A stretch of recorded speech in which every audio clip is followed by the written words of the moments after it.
you guys, welcome back to the Fumble Live. Thank you so much for tuning in.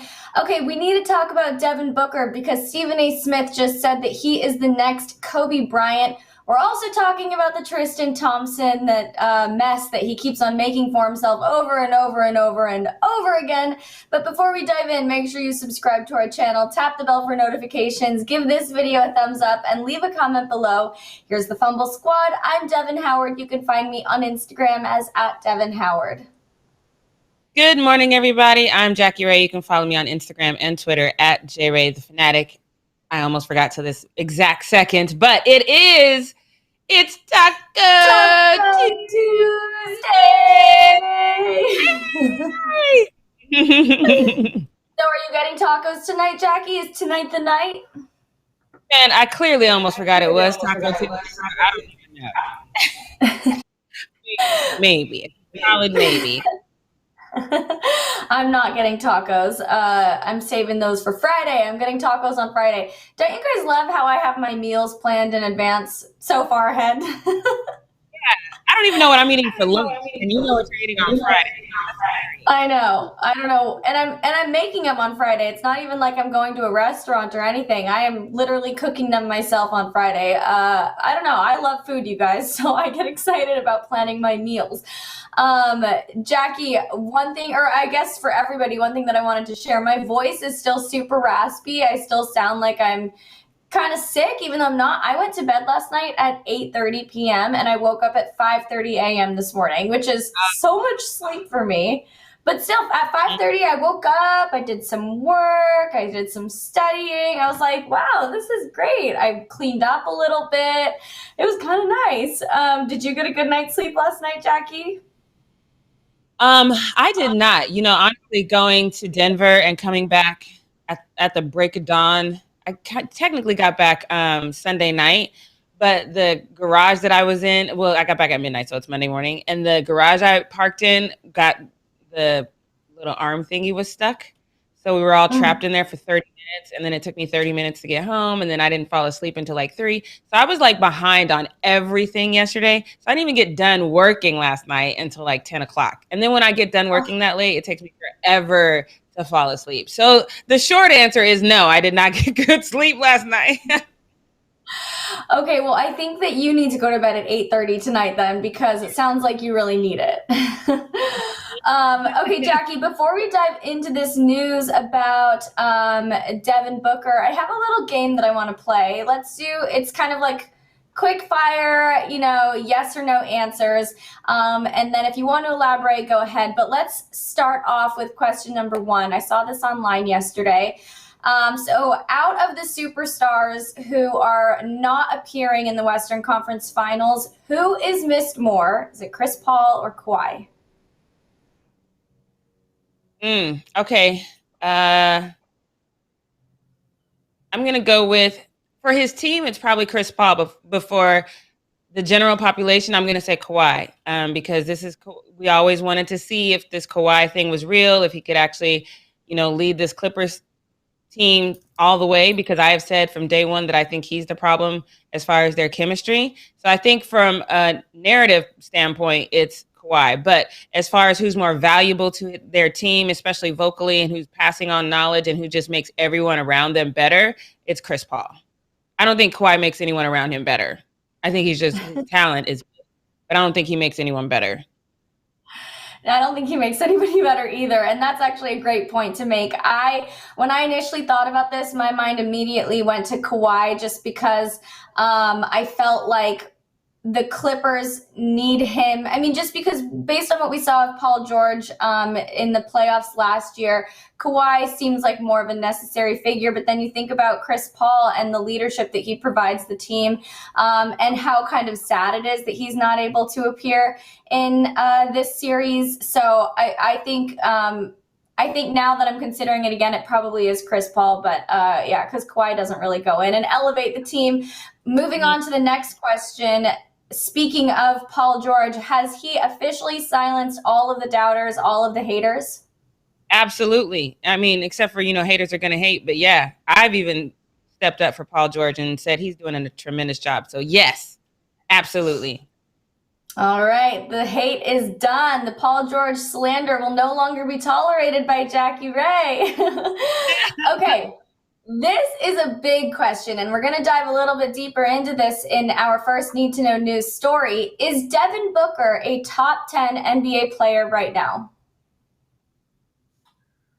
Oh, that's a good one. Top 10. Let me just think of who's in my top 10. Right. Not all time, just right now. Okay. Absolutely. Yeah, he is. Ooh, okay. Can you go into a little bit more detail about that? I was not expecting you to say yes. I'm surprised by this answer. Yeah, I mean he's bottom, like he's teetering on 10 or 11 for me. But when you really look at Devin Booker, I mean you have to take in to use Stephen A's words since we're going into him next. If you look at the totality of the situation, Devin Booker's been dope for a minute. We just didn't notice it. Devin Booker in the bubble last season was the reason why they went undefeated. It was all for nothing, but his shoulders are strong. He was able to carry that team on his back. It didn't mean anything. Chris Paul has kind of been the caveat that, again, I think the puzzle over there was damn near complete. It was just missing that one piece. And a puzzle without that one piece is still incomplete, right? So I think Chris Paul kind of leveled them up, but he leveled them up as a team. He didn't level Devin Booker up. Devin Booker was already there. He just needed his wingman to kind of be the glue for everybody else. But Devin Booker, his understanding of the game, the way that he plays the game, the way that he gets himself open, the way that he's 100 miles an hour at all times, you can't take that away from him. So yeah, so for me, he's probably teetering around 10, 11.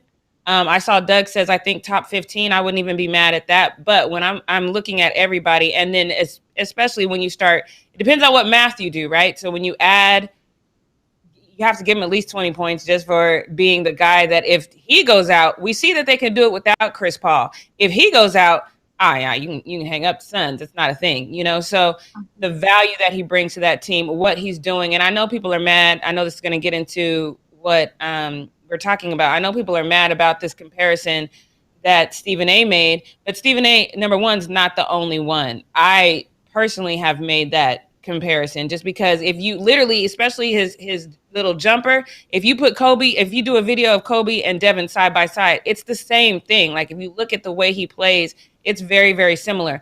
When they were chanting Kobe, Kobe, Kobe, he damn near started crying. I don't know if you guys remember that. I think it was I don't remember what game it was like 2 games ago, but he started almost crying because he does try so hard to mimic the style of Kobe. Kobe meant a lot to him. So when you really try to mimic that style of play, obviously if you're successful, then that's just what happens. So for me, I don't know why we getting mad at Stephen A. Maybe he was a little preachy in the way he said it, but he's not the first person who's made that comparison. If you've listened to any podcast I've been on in the last 6 months, I've made the same comparison. I haven't said that he's the second coming of Kobe because that's disrespectful to me. There's never going to be another Kobe. Kobe is always Kobe. But there's a ton of similarities that this comparison can be made. Okay, so I'm going to stop you there because I want to get more into this when we talk about Need to Know News story, but I do have one more thought or one more question that I have to ask you, completely unrelated to any teams in the West. We're now moving over to the East. Now that Giannis has made it to the Eastern Conference Finals, has he solidified his legacy as a superstar, or does he still have more to prove? Got more to prove to me because I just still haven't seen that he has that unyielding drive to do, whatever it takes. But I've had to rethink a little bit of Giannis too, because Giannis might not be that guy. He might be that guy that just needs a dope coach. And I think that maybe I've just gotten so used to guys needing a dope manager, a dope cheerleader, more than they need an actual coach. And Giannis is that guy that he might just need, a really dope coach that can coach him up and put him in place. But to me, he has to win it before we start giving him his legacy. All right. He's dope. Because I know Jeremiah. Is Jeremiah asleep today? I know there he is. Okay. No, I know he's in here. Okay, all right. So it's not that I don't like Giannis. We speak so highly of Giannis all the time. You guys just hear what you want to hear. But there's still something, that same puzzle piece, there's something missing in him. That there's something I just haven't seen yet that I can put him in the same category with other people. You know what I mean? I just haven't seen it. Yes, he's good at what he does, but I just haven't seen any fire yet. And that's what I need to see before I give him, you know, the total credit that he probably wants. Look, I'm with you. I think that we need to see Giannis with a little bit more intensity and aggression and a willingness to take charge and, you know, go against maybe what the coaches or what his coach is saying, because he knows that that's the best thing to do. He needs to be a leader more than a listener. And I think what we've seen with Giannis so far is that he listens really well, and he's this, you know, great guy in the media. He's fun to talk to, whatever, but he's not really taking on that leadership role on the court the same way that we see LeBron do, or even Chris Paul, since we were just talking about him, the same way that we've seen Chris Paul do. So let's move on. Let's talk about Devin Booker, because I know, Jackie, you already dove into this a little bit, but we're going to elaborate some more.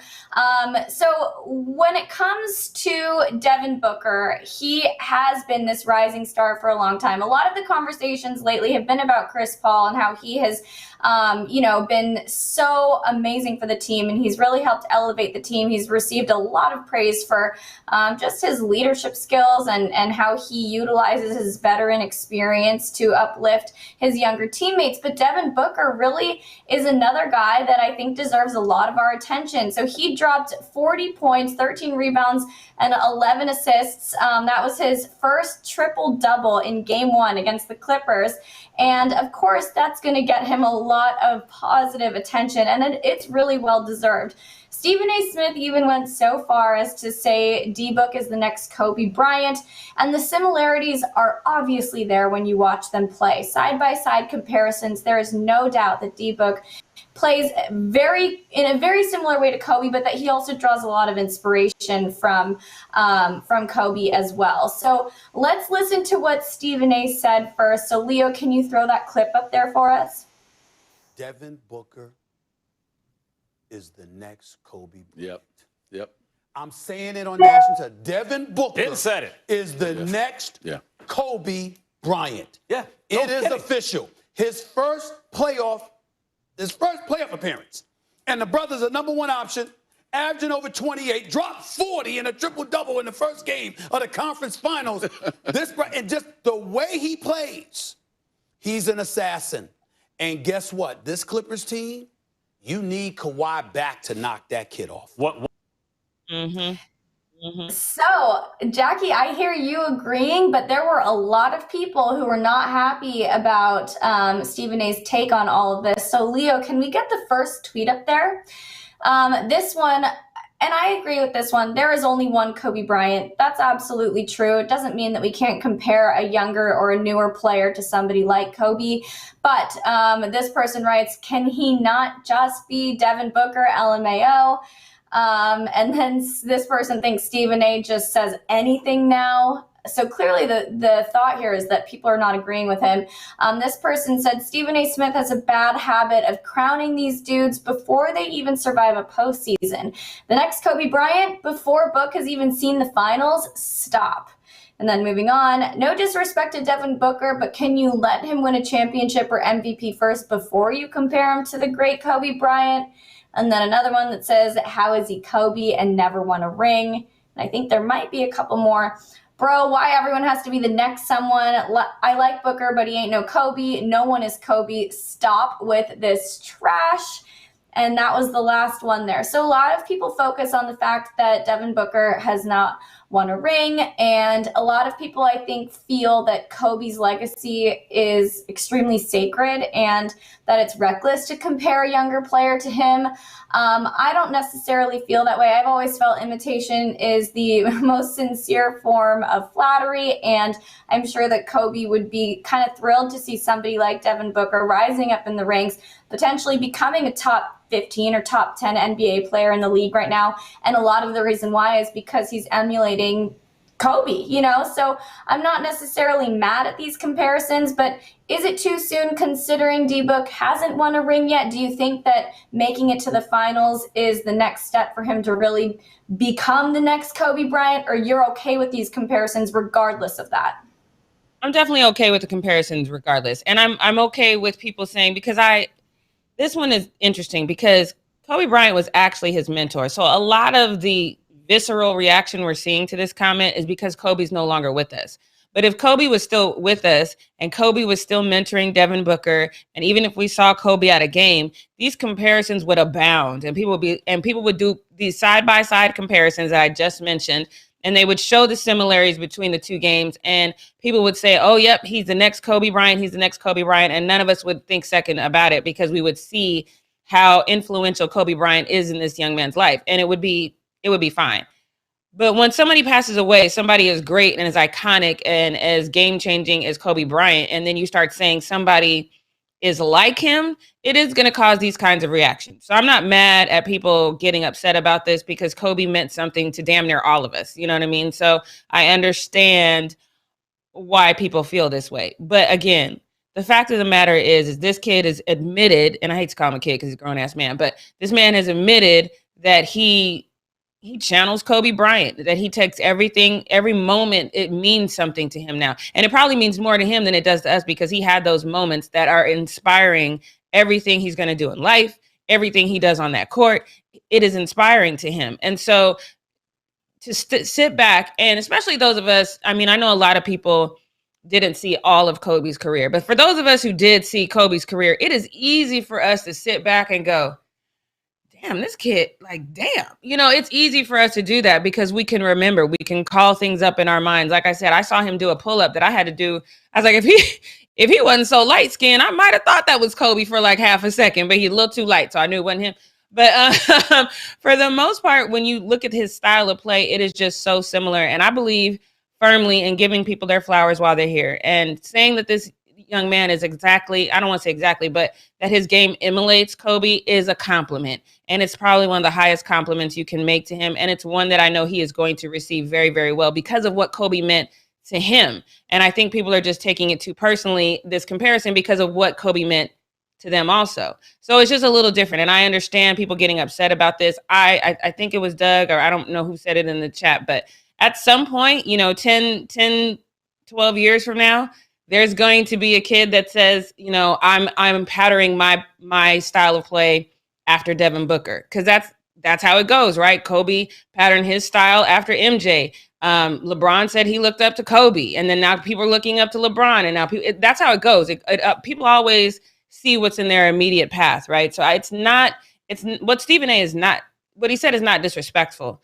I do understand why people are taking it as that, but it's not disrespectful. But when you understand how Kobe played and you look at how Devin's playing, and people are going to say, oh, well, he doesn't have the rings. He doesn't have the all-star appearances. Okay, you doing apples and oranges right now, right? It's because rings are one thing. How a person plays, how a person steps up in a moment, the way he stepped up in his first moment, the way that Kobe does, those things are similar. The other stuff is apples and oranges, and it doesn't matter. So it's one of those things that you just have to understand that people are having a reaction based on how they feel. But Stephen A is not wrong.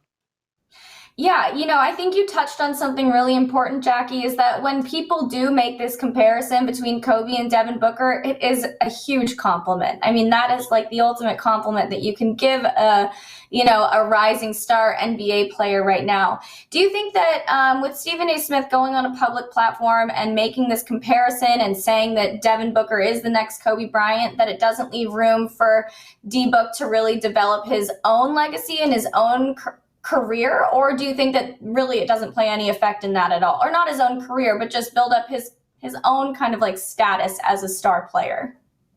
Absolutely not, because that happens all the time. I mean, and it's a little different for each player, because when it's just different. When LeBron came in, he was 18 and they said he had to be the savior. They didn't compare him to anybody. They called him that had to be the savior for Cleveland. I hate that. I hate putting that kind of pressure on a young person coming into the NFL or the NBA. But for Devin Booker, I think all this moment in time is going to do is make everyone look back at times that they really didn't pay him any attention. Because Devin Booker, Chris Paul said it the best, Devin Booker has been Devin Booker. He's done the opposite of what Ben Simmons has done, though. His game continues to elevate every single year. You see that little shade I threw in there. But his game elevates every single year. And that's what you want to see from a player. They do plateau because age, like I said, Father Time is undefeated. he will plateau, but that's years and years away from now. And he continues to improve. And that's part of his legacy. This last season in the bubble, part of his legacy. This game where he goes out there and gets a triple-double in this highlighted moment, that's part of his legacy. You build a legacy. It doesn't just happen. It's a building process. So I think this whole entire thing is part of him building his legacy. And I'm very proud of him. You know, I'm very proud of him and what he's doing. And I'm proud of him for taking that moment when people were shouting Kobe. Y'all mad at Stephen A, but y'all had a stadium full of people making this exact same comparison when they yelled Kobe. Did y'all not hear that? Like, there's a stadium full of people making that same comparison because the comparison is accurate, and him taking that moment to embody that and just let that resonate with him and let it mean to him what it means to him. That's also part of his legacy. They're going to play that moment back in time one day. 10 years from now, they're going to be like, this was the moment when the world knew that Devin Booker was similar to Kobe. They're going to replay that. It's a building process, and he is building his legacy for sure right now in this moment. And I think one of the key things here that we need to pay attention to is that it's not like Devin Booker's a rookie. He's been in the league for a while now. He's been able to build up his own reputation. And like you said, he's been really good for a while now. It's not like he's having this breakout year all of a sudden where he's just transformed. He has been a solid and reliable player for a while now. So I think throwing in this Kobe comparison is only going to uplift him. But if it's, some young player who's coming out, fresh out of college and they had a great year in college or whatever, like that's going to be a different story. And maybe you are setting the bar too high. Maybe comparing in that sort of situation is not a good idea because you're already setting this standard so high, and that's going to be hard for any young player to live up to when they're entering a professional setting for the first time. So do you think that comparisons in general should wait until a player has been able to develop their own reputation a little bit instead of kind of putting some, like for example with Zion Williamson, we saw him be so hyped up straight out of college, and then he wasn't really able to live up to that in his first year. And I think that part of the reason why was because the pressure was so on for him to live up to these expectations and be the guy that everybody thought he was going to be. But Devin Booker's had a chance to already build up his reputation. So do you think there's a difference there, and that comparisons should wait until a player's been able to kind of prove themselves a little bit more?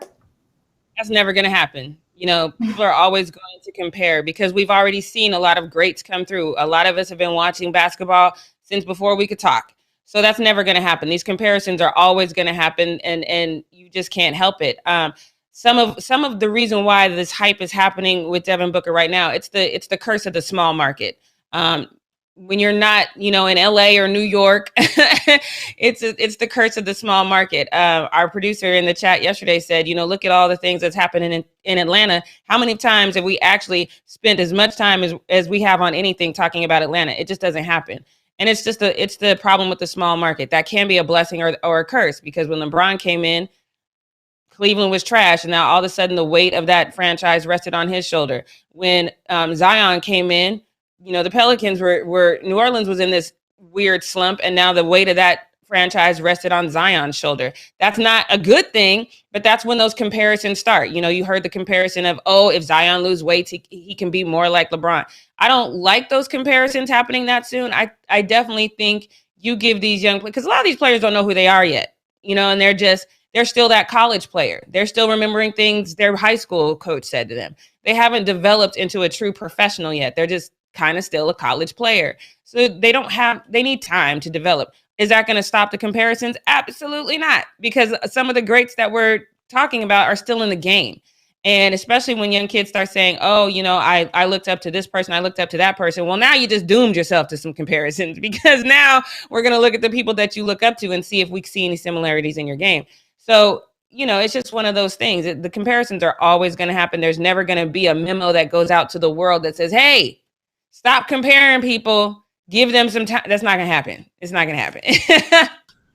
It's not going to happen, but maybe we can take those kinds of comparisons with a grain of salt when they're still fresh out of college, fresh out of high school, whatever it is. But then when Stephen A. Smith comes out and says D-Book's the next Kobe Bryant, we can relax a little bit, because at least Devin Booker has proved himself. I was surprised to see so many people, just criticizing Stephen A for having this take. I don't think it's a bad one. I think that the comparison is, I mean, the similarities are obvious. And like you said, it's the way he said it. One word could have changed all this visceral reaction. He said he is the next Kobe Bryant. All he had to say was his play is almost identical to Kobe Bryant. People would have calmed down. Because when you say he is the next Kobe Bryant, that's huge. That, like, when you have to think of all that Kobe embodied. No, it's too soon for that. And I know that's what Stephen A meant to say. It was like, look at how he plays. He plays very similar to Kobe Bryant. But saying he is the next, there's never going to be a next Jackie Ray. There's never going to be a next Devin Howard. You know what I mean?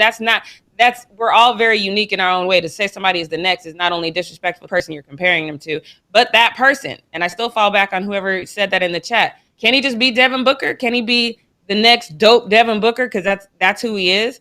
It's one word in that sentence and none of this would have happened. But, you know, Stephen A's job is also to get us talking. And here we are. So it worked. I think the big thing is that when you say a player is the next, this player, whatever it is, it implies that that player needs to be replaced or that there is a replacement coming. That's the implication. So yes, that is why people get so in their feelings about this, when really it's not like that at all. You know, it's not like that, oh, we need to find the next, you know, the replacement for Kobe Bryant. But I think because of Kobe's passing, people are much more sensitive to that. So yes, I agree. It is the word, but Stephen A is doing his job. He wants to inflame the audiences, and he got exactly what he wanted. Speaking of inflaming audiences, let's talk about Tristan Thompson. Woo, this is the kind of story I like to get into. Okay, so. Oh my God, do we have to talk about this? Okay, Devin, go ahead. This is my moment to shine, people. Tristan Thompson, he cannot keep it in his pants. No matter how hard he tries, it's almost like an illness. He just doesn't know how to do it. I don't understand what's happening here. He has been in a relationship with Khloe Kardashian. That's his baby mama. They have a daughter together. Her name is True. But according to sources, Tristan went to a party in LA and, quote, disappeared into a bedroom with 3 women during a Bel Air birthday party and emerged disheveled 30 minutes later. The word disheveled, it just makes it here. That happened on Friday night, and that was 24 hours after he was spotted out with Khloe and True for the first time in 2 months. So the idea 24 hours prior to this party was that the two were still together and in a relationship. The source who was at this party and witnessed all of this happening told the Daily Mail that Tristan was repeatedly, quote, grabbing this one girl's butt. So we all knew he was totally into her. So this is just, Tristan has developed a long list of cheating indiscretions, moments where he just simply cannot remain faithful no matter how hard he tries. Why does he do this? Why would he be faithful? This is my question. This is why I want to talk about this, because I know why would he be faithful? Khloe's given him no reason to. Khloe has proven time and time again that he can sling it at will and she gonna take him back because her self-esteem is shot to hell. Why would he be faithful? There's absolutely positively no reason that this man shouldn't get every piece of booty that he can when he got a girl gonna stand there and be like, oh man, I think he loves me. Why? Why would he be faithful? There's no motivation. She don't care enough about herself to cut him off. So why should he care enough to not cheat when she's proven that however he's slinging it, it must be really good, because this is ridiculous. There's no woman that I know, and I have some friends that with some low self-esteem. They get evil though. You know, you can only kick a woman so many times before that vengeful spirit comes out. The hell hath no fury is a real thing. Khloe got no fury. She got no fury. She got no self-esteem. Why would he stop cheating? Why? Okay, 2 points. One of the girls that Tristan did hook up with a few weeks ago or a couple months ago, we talked about it on this channel. I talked about it on this channel. She said that Tristan had a peekaboo D word, I guess. I don't. That's ridiculous. She got no self-esteem at all. You shouldn't have told me that. Why are we talking about this heifer and she? Oh God. I'm dying. I love this so much. I'm living for this moment. Okay, so here's the thing. I understand that Khloe hasn't given Tristan a reason to stay faithful, and I agree with that. But doesn't Tristan realize he is way too tall and way too famous to be acting like this? He acts like a fool every time he goes out. It's like he walks into a club and he literally can't help himself. I don't think he likes the negative headlines. I'm sure he's not liking the death threat DMs he is likely getting from the major Kardashian fans out there. So why does he even want to subject him? Because with as many death threats as he's getting those girls that saying, hey, he's getting more women shooting their shot in his DMs than he's getting death threats. I'm telling you, that is how that is going down, because he is a basketball player, and these girls out here know that he's for everybody. So it's like, let me get my little piece of a basketball player because I can, because he is very acceptable.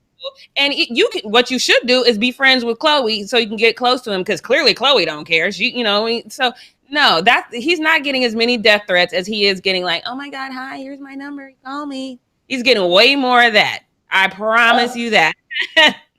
Oh, God. Jackie, I know you talked about that Carmelo Anthony mess on Friday when I was out. So, how do you feel now? I don't even know what the question is about that, but I know that you've already been subjected to talking about Carmelo Anthony and all of that. Do you feel the same way about Lala and all of that, and that situation? Absolutely. And I said, Lala had an opportunity to get out way before the first cheating rumor came about. And that's what I talked about on Friday. I think it was like a year, maybe 2 years into their marriage. He was on, I believe it was The Breakfast Club. And they asked him, how's it feel to be married? And he goes, Lala's married. And then they asked him again, okay, but how is married life for you? And he goes, Lala's married. He said on a nationally syndicated radio station that Lala was married and he wasn't. So when those cheating rumors came up, what was you supposed to do? Was we supposed to act surprised? I believe, just like I say, your safety is your responsibility. Your heart is your responsibility. And if you can't take nobody cheating on you, then at the first sign that this person might be a born again hoe, you should leave. And if you don't, please don't expect us to boo-hoo. At least not me. I'm not boo-hooing for you. I'm not going to do it. You brought this on yourself. I feel like TRISTAN THOMPSON trying to cheat in peace. It's so good and it's so accurate. It's like he doesn't even attempt to hide it. And that's the thing. Okay. Tristan doesn't have to hide it anymore. He can just be out here. He could literally go on a dating site right now and people could screenshot it and he would shrug it off. I've never even heard him address this ever. So yesterday he did tweet. Why is their baby name True? That's what I want to know. What's the true statement in that name? But anyway, go ahead. Yesterday he tweeted what? I think everybody had that question when the baby name came out. But I think I'm pretty sure yesterday he tweeted a bunch of hat emojis. Like he's, I never know how to use that phrase, but he's saying it's cat, yeah, whatever. So he's of course denying it, just like he's denied everything. But like, come on, Tristan, we all know it's true. We all know your reputation. You cannot control yourself in these kinds of situations. You have no reason to control yourself. And I'm pretty sure Khloe and Tristan have officially split at this point. So he can now go live his whole life. Huh? For now. She's somewhere right now saying, oh, I hope he comes back. And then you'll be talking about this. We should make a bet, y'all. Let everybody what's today? Today is June 22nd. I'm going to say by August 22nd, they back together. I'm going to put it in my calendar right now. Let's do it. On that note, you guys, we are going to wrap up Need to Know News. That was a fun one. I love the relationship drama. I love the cheating scandals. So Tristan Thompson, I do get tired of talking about it so often just because it's like, bro, come on. Like, you can at least be a little bit more discreet about it. He's tall, he's famous, he's dating a Kardashian. Like, make it just a little bit more hidden. Don't do it at a party and emerge 30 minutes later with multiple women. take a lesson. I'm sure most NBA players, honestly, and I hate to say this, I'm sure most of them are cheating on their wives and girlfriends. I think that a lot of them kind of have that baked into the rules of their relationships because the temptation is there. They're on the road so much. And I think that that's a very pessimistic view, but I just think that's the way it is. So Tristan needs to learn how to just keep it a little bit secret. Not that hard, bro. You can do it. I believe in you. If you choose to be in a relationship again. Oh, if he's in a relationship with someone who's not named Chloe, he probably will be more discreet with it.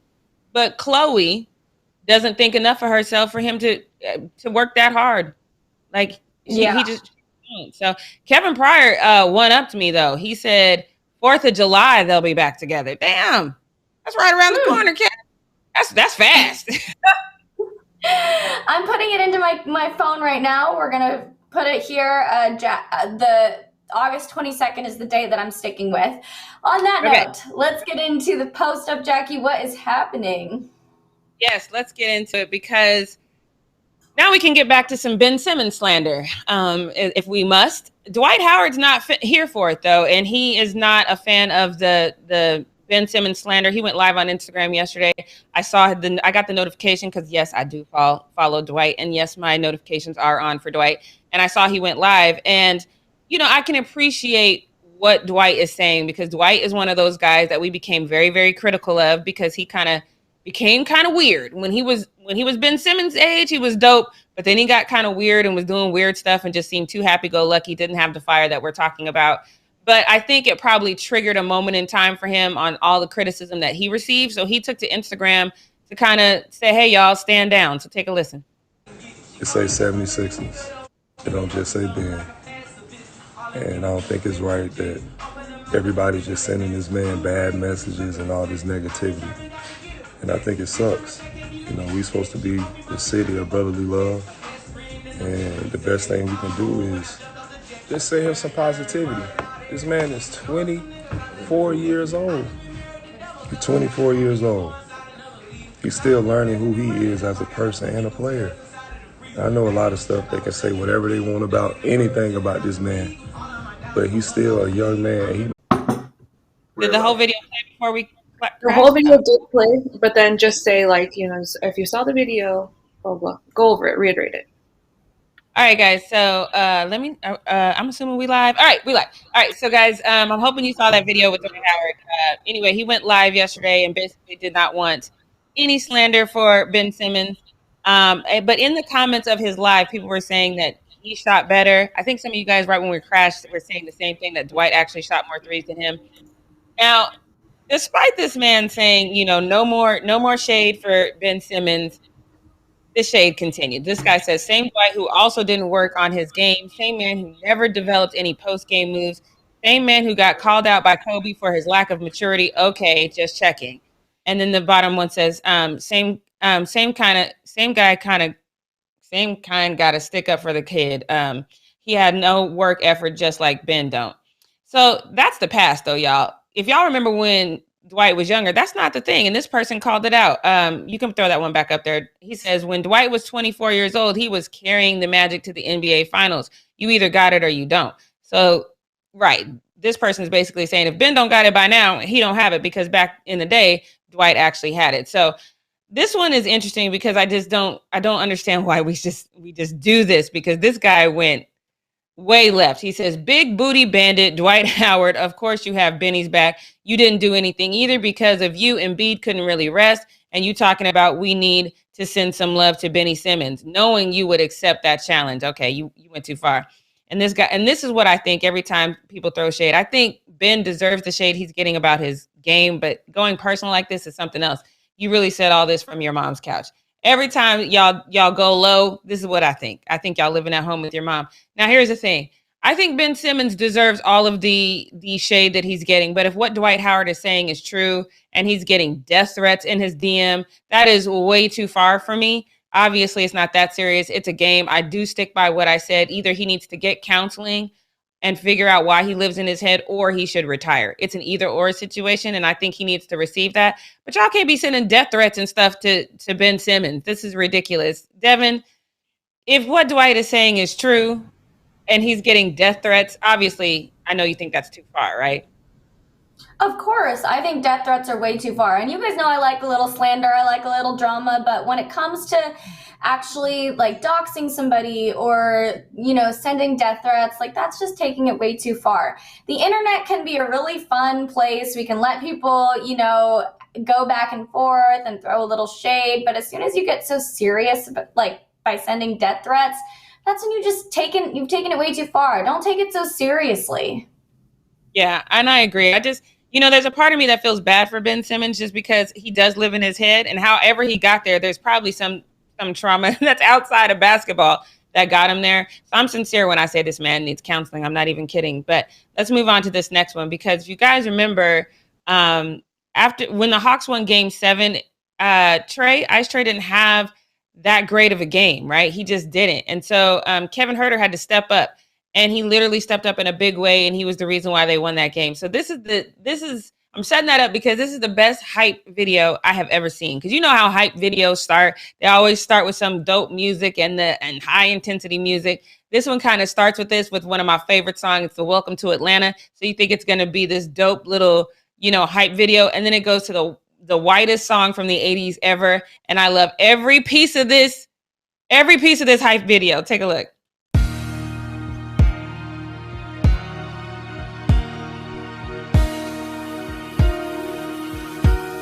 Yeah.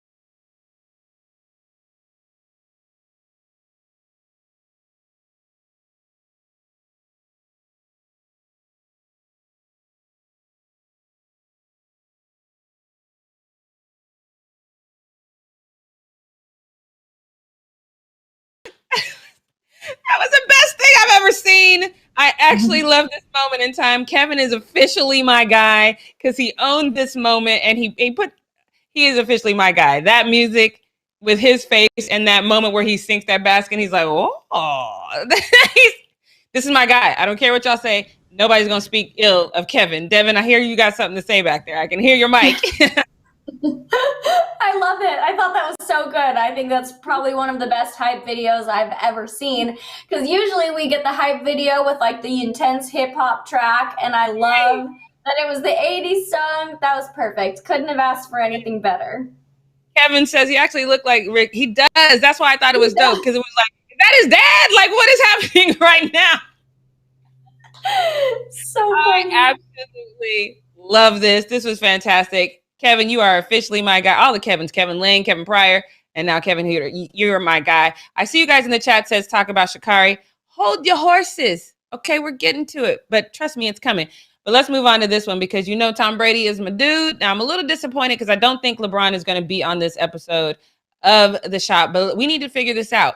Who is the team that Tom Brady is talking about? Take a listen.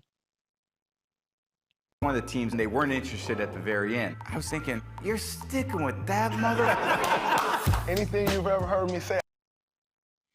They sticking with that MFer. Tom Brady using foul language to describe a quarterback. Now, I have my theory. I think it's Mitch Trubisky because I think he's just trash, and I think that that's easy. It could be Derek Carr as well, because I've been saying that the Raiders should move on from Derek Carr. But y'all tell me in the chat who you think it is. I see Jeremiah thinks it's the Raiders. Let's see who Twitter thinks it is, because they obviously had some opinions as well. The Rams are the team Brady is referencing. We couldn't find a trade partner to take Goff. Okay. The answer is Tannehill. Brady would wouldn't speak that way. Okay. And now let's see. Now, I think these next ones, this one agrees with you. Jeremiah says Raiders were the only team I can remember that reported interest in him during free agency. But Rob thinks it's the 49ers that could have done it as well. So I'm still going to stick with my vote of it being the Bears and Mitch Trubisky, because that man is just absolute trash. But let's move on to this next one, because this next one, I'm sure you guys saw the headlines on this one, and I am a huge, huge fan of this moment in time. At first, I wasn't, because you guys know I don't want to hear nothing about your personal life, what you do in your private. I don't care at all. But I had to kind of check myself on that, because even though I don't care, unfortunately, we still live in a time where a lot of people do care. So Raiders defensive end Carl Nassib, he came out as gay yesterday, and the way that he did it is such a drop the mic moment. I love him for this, so take a look. What's up, people? I'm Carl Nassib. I'm at my house here in Westchester, Pennsylvania. Just want to take a quick moment to say that I'm gay. I've been meaning to do this for a while now, but I finally feel comfortable enough to get it off my chest. I really have the best life. I got the best family, friends, and job a guy could ask for. I'm a pretty private person, so I hope you guys know that I'm really not doing this for attention. I just think that representation and visibility are so important. I actually hope that one day videos like this and the whole coming out process are just not necessary. But until then, I'm going to do my best and do my part to cultivate a culture that's accepting, that's compassionate, and I'm going to start by donating $100,000 to the Trevor Project. They're an incredible organization. They're the #1 suicide prevention service for LGBTQ youth in America, and they're truly doing incredible things. And I'm very excited to be a part of it, to help in any way that I can. And I'm really pumped to see what the future holds. That's all I have for you guys. I hope you have a great day. Work hard. So I love this for a lot of reasons. I'm not going to get into all the tweets because we're low on time. There was some people who obviously, I saw a lot of tweets that said they were going to stop watching the NFL and started criticizing his play just because of this. So my feeling is exactly what he said at the end, because when I first saw this, I'm like, who cares? Why are you announcing this? But it's exactly what he said at the end. Hopefully there comes a time where announcing this and what you want to do with your personal life is not necessary. Unfortunately, we're not there yet. And I love that he's donating money to prevent suicide, and especially young people who feel like they can't come out or who are bullied because of the fact that they're gay. This was huge for him. I salute him. I know this had to be a scary moment, especially when we're talking about the NFL. Michael Sam tried to come out. He did it horrible, though. He wasn't any good at what he was doing. This is hats off to you. This is a beautiful, beautiful thing.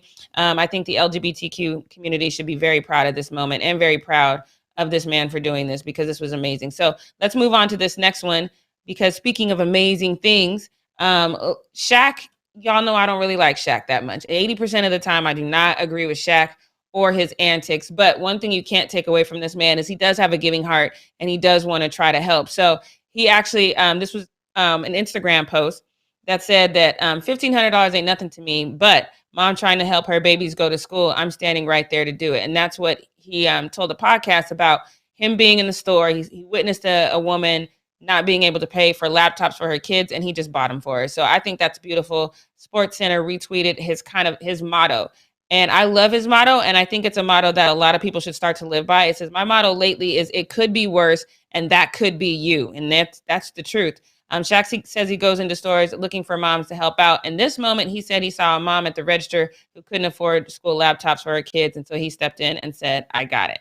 Again, there's a bunch of tweets on that one, but we're running low on time. So I'm just going to say shouts out to you, SHAQ, for doing this. I'm zooming through these because I want to get to the topic y'all want to talk about. So look, in case y'all forgot, Joe Harris was once the 3-point champ, but in that exit, in the Nets exit, he was 32%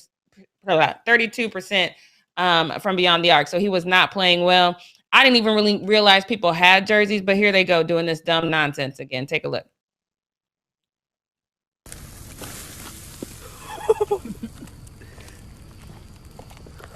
Oh, that shit might come back at me. He did. Okay. I see you in the chat, Christian. He said he choked the game winner. Okay, but my question still remains the same. Why burn something you've already paid for? It. They already got your money. You burning it doesn't mean anything to them. They wouldn't care if you bought a whole bunch of jerseys and burned them all the same. This is so dumb. You could sell it or give it away to homeless. Do something. This is so dumb. I have no respect for people who do this. I don't have any respect for the Paul brothers either. So let's move on to this next one, because I am so tired of hearing the names Jake and Logan. I don't want to say hate, but I despise these two people so much that I probably will meet a little kid named Jake or Logan. I'm going to look at him like, oh God, here he go. Because here we go again. So take a look at this. This tweet says, you can't tell me I can't beat Mike Tyson. Wasn't there a song? Yeah. Will Smith made a song, I Think I Can Beat Mike Tyson. It didn't work in that song. It's not going to work for Logan Paul. But Logan Paul believes he can beat Mike Tyson, which is insane to me, because let's not forget that Mike Tyson is still in pretty decent shape. And I am just tired of hearing these Paul brothers saying they're invincible, because somebody's going to show them that they're not. And I need that to happen post haste so we can stop hearing from these people, because I cannot stand them. But that's all I got for the post up. Like I said, I zoomed through this because I want to get to this, what we not going to do, because what we not going to do is skip over this moment to talk about Sha'Carri Richardson. I saw so many of you in the chat wanting to talk about this. And I am so proud of this woman, this young lady. And I've been following her just because she's had this comparison to FloJo. And I don't know if you guys know, but a FloJo movie is being made. Tiffany Haddish is going to be playing FloJo. So the comparison to Sha'Carri Richardson have been floating around since that movie started coming about. Because FloJo was very over the top. You know, she was always made up. She used to leave one leg out and like wear this little thing. So the comparison is dope. And like we said at the top of the show, it's a compliment because FloJo is still a legend, still, I think, holds the fastest record in a couple of different events. So it's still super dope. But I am so proud of this lady because she went out there, and now Sha'Carri Richardson is our newest member on the Olympic team. Jeremiah, Google is your friend. You need to Google FloJo. You need to know that. It's a very important thing. But it's a beautiful thing that Sha'Carri Richardson is going, especially considering all that she's going through. But I want y'all to watch her win because I love it. Take a look. A bit of FloJo. Is she a little bit of Gail Divas? Maybe. Some people have drawn that comparison, but she is 100% Sha'Carri Richardson, and she wants everybody to know her name. The wind has died down. It's likely to be legally, so whatever that clock says is going to count. She ran a 10.64 wind aided in the semi. Who's going to Tokyo? We're about to find out. Women's 100 is underway. JVN Oliver, a fantastic start. She's putting the pressure on Richardson. Here comes Sha'Carri. Richardson's going to Tokyo, 10.87. So, like I said, Jeremiah, Google is your friend. But when you watch this video, when you go back and watch this video after you Google FloJo, you can immediately see the comparison. She out there in a full lace front, long nails. I don't even know how whatever, very long nails, full on eyelashes. She's just her. I'm not even going to tell you a lot about this. I'm going to let her kind of tell her own story because I got a little teary-eyed because I didn't realize, I knew she lived with her grandmother, but I didn't realize that she had a relationship with her biological mother. It might still be new.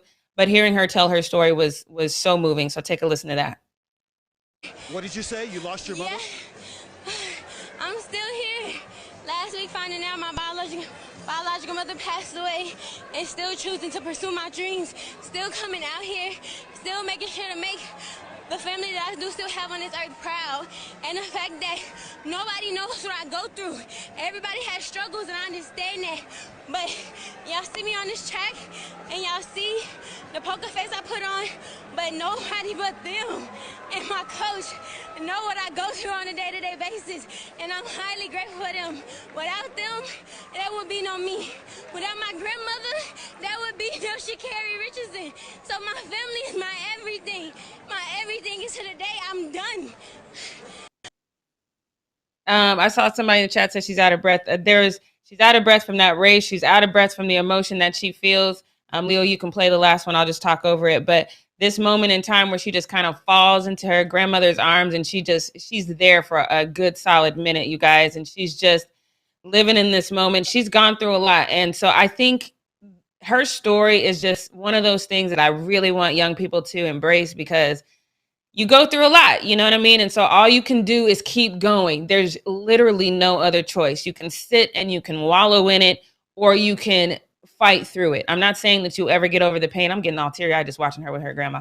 But you have to fight through it. That's your only choice. So what we not going to do is not congratulate this woman for making it to the Olympics. She said all she wants people to know is that she is a girl. She's a girl who's out here fighting. She's a girl who's out here believing in herself and her dreams. And she's so thankful to her grandmother and her coaches. Y'all give it up for Sha'Carri Richardson because this is so beautiful. And I cannot wait to see you in Tokyo. You deserve every piece of this. Thank you for fighting. And thank you for sharing your story because a lot of us, I'm one of those people.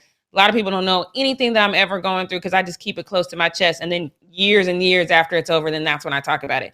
But I think that does a disservice sometimes, especially when you're in her position and you're in the limelight. your story can help other people. And so what we're not going to do is miss the opportunity to salute this young woman for fighting through it, sharing her story, and being an inspiration to us all. Well done. So proud of you. Can't wait to see you in Tokyo. Oh, that was so touching, Jackie. Thank you so much for sharing that. That gave me chills and made me feel a little bit emotional too. So I definitely will be rooting for her. Cannot wait to see what she does. Such an incredible moment there. Wow, stumbling over my words a little bit. All right, you guys. Well, we made it through our show. We made it through with a little bit of a technical difficulty there, but we are at the end. So make sure you subscribe, tap the bell, leave a comment below, and share this video with your friends. As usual, we're going to be back tomorrow at 9 a.m. Pacific Standard Time. And don't forget, Challenge Accepted comes out tomorrow at 1 p.m. Pacific Standard Time. I cannot talk. I'm talking like with an accent right now. What is happening? Okay, let's wrap up the show. We'll see you guys later. Bye, everybody. It was good.